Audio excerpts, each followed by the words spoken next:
Here is everything great about Eid al-Adha. Number 1, pure excitement of men. পুরুষরা জীবনে খুব কম জিনিস নিয়েই প্রকাশ্যে নিজেদের এক্সাইটমেন্ট দেখাতে পারে। Qurbani Eid is one of them. কুরবানির আগে চারপাশের পুরুষদের মধ্যে এক অদ্ভুত মানসিক পরিবর্তন ঘটে। বাপ চাচারা হাই অ্যালার্ট মুডে প্রতিদিনকার হাটের খবর রাখে। যে ছেলেটা সারা বছর অন্য কারো খবর রাখে না, সেও হঠাৎ গরুর খাবার নিয়ে ভীষণ চিন্তিত হয়ে পড়ে। গরু ঠিক মতো পানি খেলো কিনা, রাতে মশা কামড়াচ্ছে কিনা। আবার অনেকে রাত 2টোয় টর্চ জ্বালিয়ে দেখতে চান গরু ঠিক মতো ঘুমাচ্ছে কিনা। Number 2, the battlefield of joy. আমাদের অনেকেরই শৈশবের একটা বড় অংশ জুড়ে আছে বাবার হাত ধরে হাটে যাওয়ার স্মৃতি। সেখানে হাজার হাজার গরুর ডাক, কাদার গন্ধ, গরুর গুতো, মাইকের আওয়াজ আর অন্তহীন দামাদামি, যেন এক উৎসবের ব্যাটলফিল্ড। কিন্তু এখানে একটা সাইকোলজিক্যাল যুদ্ধও চলে। কোরবানির হাটে পুরুষদের নিজের বিচার বুদ্ধি, সাহস আর উপস্থিত বুদ্ধির পরীক্ষা দিতে হয়। এই বার্গেনিংটা ক্রেতা বিক্রেতার মধ্যে একটা মাইন্ড গেম হয়ে যায়। Number 3, the victory lab. তারপর শুরু কোরবানির গরু বাসায় আনার আসল মিশন। হাসি মুখে মুরব্বীরা, বাড়ির ছোট ছেলেপেলেরা সবাই মিলে রশি ধরে গরু নিয়ে আসছে। আর রাস্তায় সবার একটাই কমন প্রশ্ন, কত নিল? প্রশ্নবাণে জর্জরিত হলেও সবাই হাসি মুখে উত্তর দেয়। কেউ বলে জিতছেন, কেউ আবার কানাঘুষা করে। আর এ সময় যদি গরু রশি ছেড়ে দৌড় দেয়, ব্যাস 10 জন মানুষ পেছনে দৌড়াচ্ছে, কেউ হোঁচট খেয়ে কাদায় পড়ে যাচ্ছে, কারো স্যান্ডেল ছিঁড়ে যাচ্ছে। এই চেস সিকোয়েন্স যেন ফাস্ট অ্যান্ড ফিউরিয়াস কেও হার মানায়, because the stakes are high, no pun intended. আর এভাবেই আজীবন বলার মতো একটা ঘটনা ঘটে যায়। নাম্বার 4,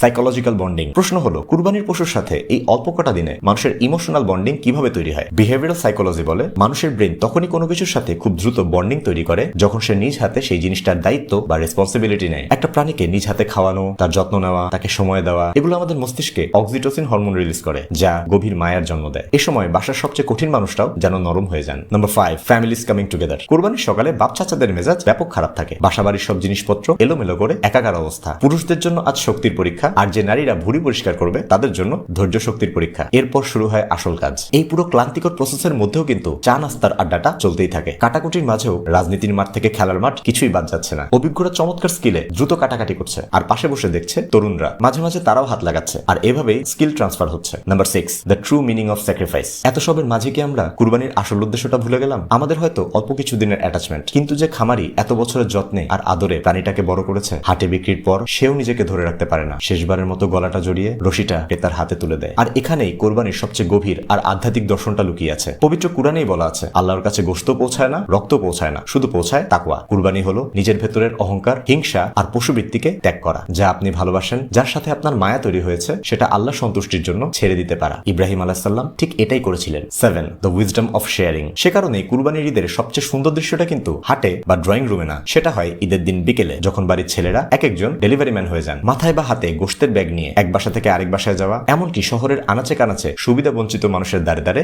ছুটে চলা। সারাদিনের এত ক্লান্তি আর কেওস শেষে মানুষ আসলে শুধু কুরবানির গোশতটাই ভাগ করে নেয় না, আনন্দটাও ভাগ করে নেয়। ঈদুল আজহা আসলে 3 বেলা গোশত খাওয়ার উৎসব নয়, এটা ইমোশন, অ্যাটাচমেন্ট, স্যাক্রিফাইস আর ফ্যামিলি বন্ডিং এর এক অমূল্য সুযোগ। পশুর মায়ার আড়ালে আমাদের হারিয়ে যাওয়া শৈশবের সেই নিষ্পাপ ছেলে মানুষকেই খুঁজে পাওয়ার প্রয়াস। সো ঈদুল আজহা আল্লাহর দেয়া এক অশেষ রহমত আর এক চমৎকার উৎসব, যার প্রতিটা পর্যায়ে আমাদের অনেক কিছু শেখায় আর অনুভব করায়। বছরে অন্তত একটা দিন অথবা কয়েকটা বেলা দেশের সকল পরিবার তৃপ্তি নিয়ে আহার করছে, শিশুদের মুখে হাসি ফুটছে। এই আনন্দের কোনো বিকল্প হয়?